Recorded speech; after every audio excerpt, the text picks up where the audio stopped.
If you truly loved me, you'd be okay with me being intimate with other guys, she insisted. So I ended things right then and there.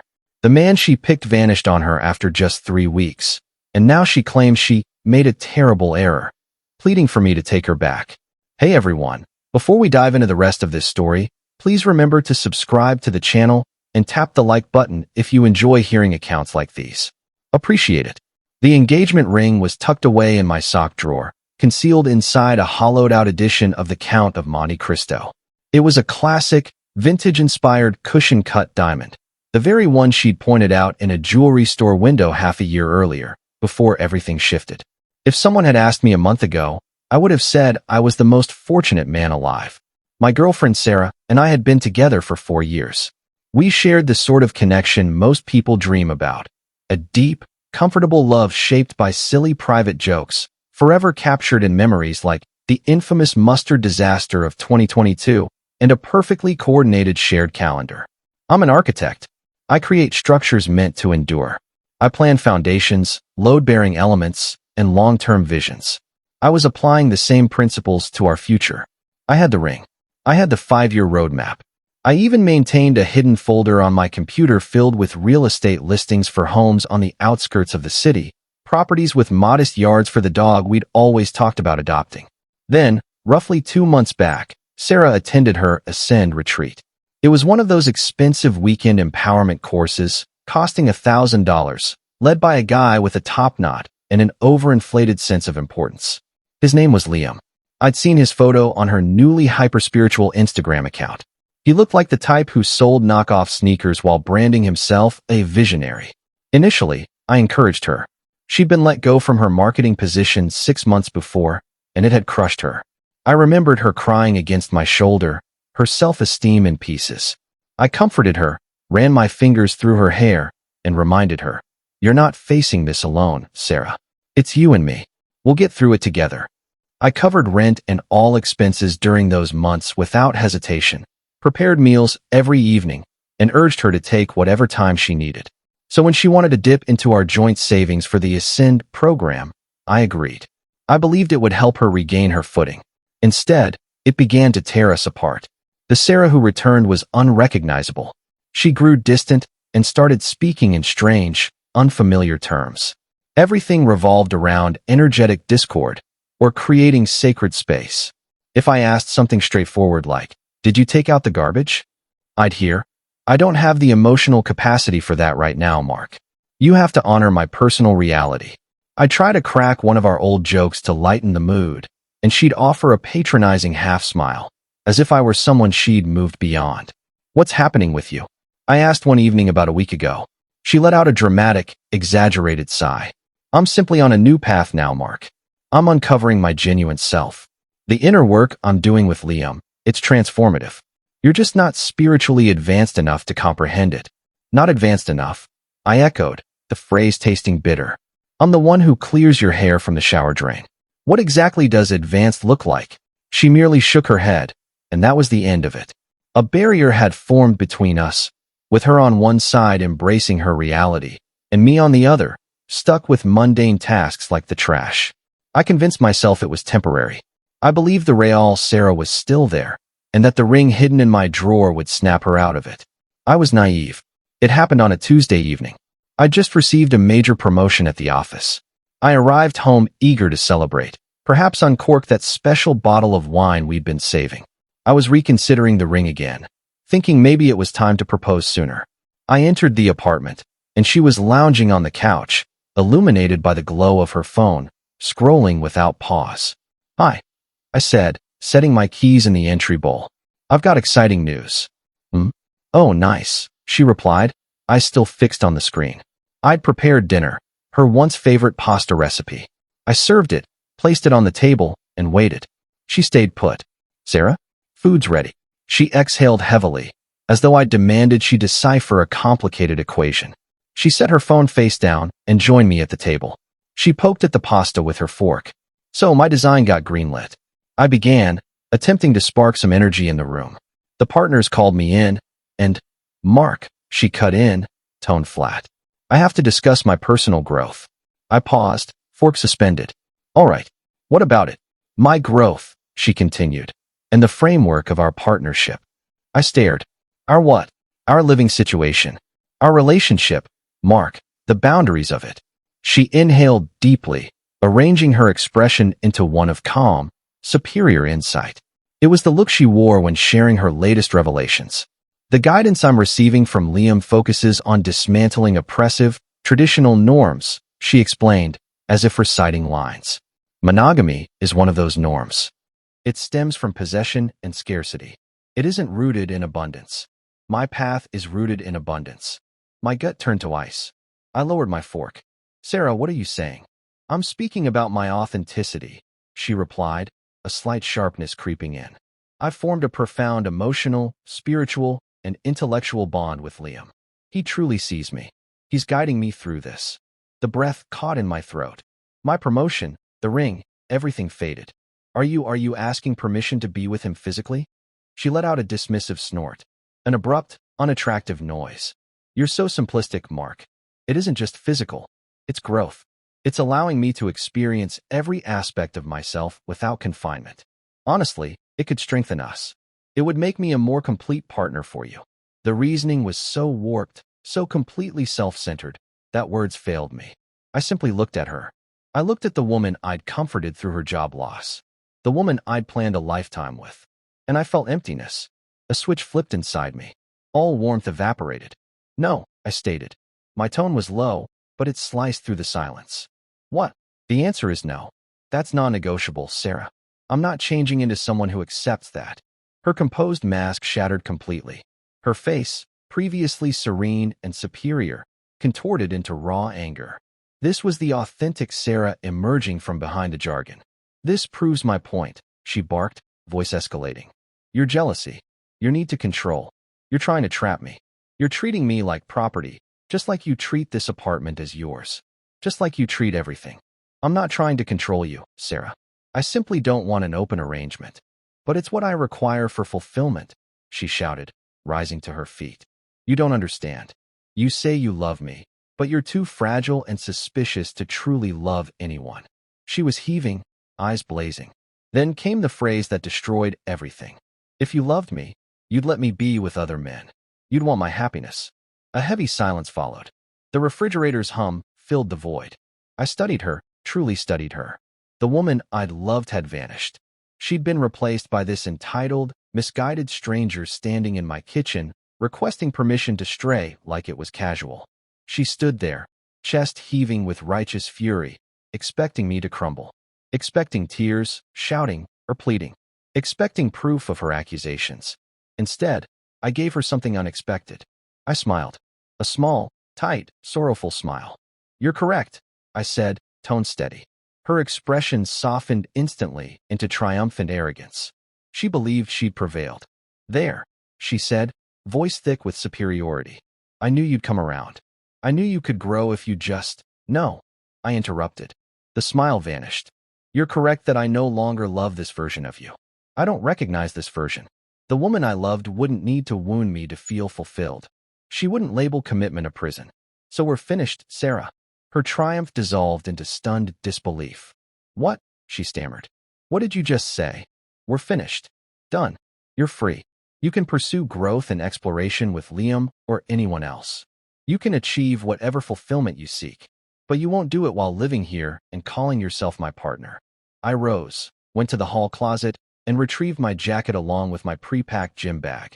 You're breaking up with me? She faltered, as if the idea were unimaginable. You're ending 4 years over this? Over one small need because you're threatened? I'm not threatened, I replied, zipping my jacket.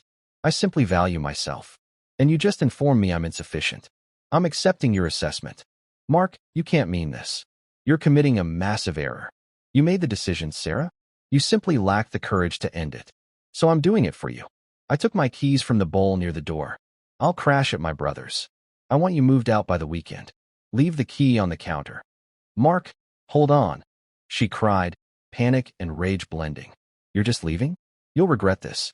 You'll come crawling back in days once you realize what you gave up. I paused at the door, hand on the handle, and glanced back. The pasta I'd made was cooling untouched. The celebration wine remained sealed.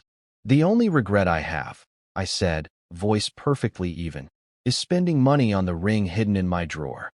I didn't slam the door. I closed it softly, engaged the lock, and walked out. I heard her muffled scream of my name through the wood. I kept going without turning around. The initial days were numb. I functioned on detached autopilot. I phoned my brother, who simply said, "Her loss, bro, couch is yours." I contacted the landlord, explained my roommate was leaving, and initiated paperwork to remove her from the lease. I accessed our shared account for bills and groceries, withdrew my portion. Then I sent her one last Venmo request for her share of the recent utilities. The memo read, settlement. I updated passwords, streaming services, shopping accounts, music apps. The digital separation of intertwined lives. On Friday, 3 days post-breakup, I had a brief lapse. I searched her name on Instagram. Her account, silent for days, had a fresh upload from 48 hours earlier, the day after I left. It showed her and Liam at a vineyard, toasting, his arm wrapped tightly around her. She wore that same self-satisfied, awakened grin. The caption sealed it. Finally living my authenticity with someone unafraid of it. So grateful to share this path with a partner who knows love isn't ownership. It's freedom. Hashtags, awakened, ascend, genuine, my path. It hurt, no denying it. Seeing 4 years of devotion mocked so quickly stung deeply. But mostly, I felt profound relief. Confirmation. I hadn't lost her. I dodged a bullet. I blocked her everywhere. Blocked Liam. Blocked the seminar page. I purged my world of them. The following day, Saturday, I returned to the apartment with my brother. She'd vacated. He left on the counter as instructed. The space felt vacant, yet purified. I spent the weekend disposing of her belongings. Half-empty shampoo bottles. The yoga mat barely used. The decorative "Live, Laugh, Love" plaque in the kitchen. All bagged for trash. Then I visited the jeweler. Returned the ring. Funds deposited directly into savings. I redirected that energy. I immersed myself in the new work assignment, staying late not from grief, but from drive. I adopted an intense gym regimen, converting restless energy into heavy lifts. I reconnected with friends I'd sidelined while managing Sarah's path. My days became peaceful. They became my own. Roughly 3 weeks later, a message arrived. From Chloe, a shared friend. Chloe, hey Mark, you holding up? Haven't seen updates in a bit. Me, hey Chloe, actually doing great. Thanks. Deep into work and training hard. Hope you're well. Moments later, bubbles appeared. Chloe, phew, relieved to hear that. Because, look, you should know. Sarah is completely falling apart. I read it, feeling neutral. No satisfaction, no sympathy. Just interest. Me, what's going on? Chloe, that Liam character was a complete con artist. He's married. Apparently runs the same scam on a new attendee at every retreat. Convinced her to pay for expensive private mentoring. Thousands. Kept her hooked for 3 weeks. Then vanished. Blocked her. Removed her from the group. Gone. Even her new seminar circle turned against her. Labeled her a marriage wrecker. She's financially drained and has been flooding my messages nonstop. I read it twice. Expected some emotion. Resentment. Vindication. Satisfaction. Nothing came.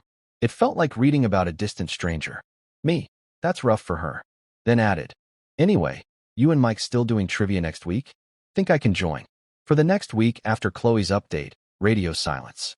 I assumed Sarah was too embarrassed or hunting her next mentor. I was mistaken. She was merely strategizing. The first outreach was typical. A message from an unfamiliar number. I hadn't blocked her old one, just deleted the contact. With detached curiosity, I decided to observe the full collapse from afar.